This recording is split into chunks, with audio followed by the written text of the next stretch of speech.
What's going on, guys? Thanks for joining me on another video today, showing you how much progress we have done. Boom.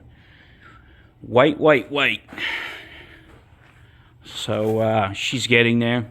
Actually got to test drive it finally. Brought it in here for the paint job. Yeah, it's not a professional job, but this is what you get for 2,500 bucks. I mean, it's a work truck. It's an older one. I was not going to invest the money, but I mean, it's nice and gloss.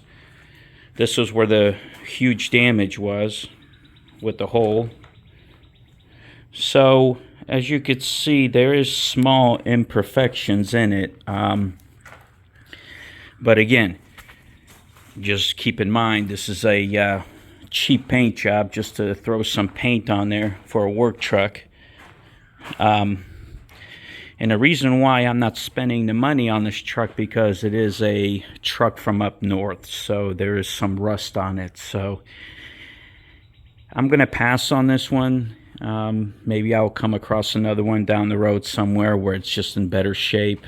Yeah, shit came out pretty good.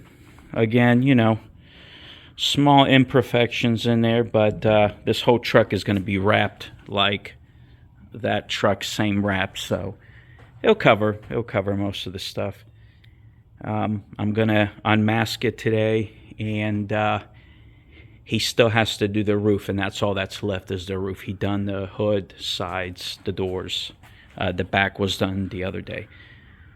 All right, guys, any questions, comments, leave them down below, and you know, I'll continue posting updates on this. Hopefully about 30 more days and it'll be on the road. Thanks for watching. See ya.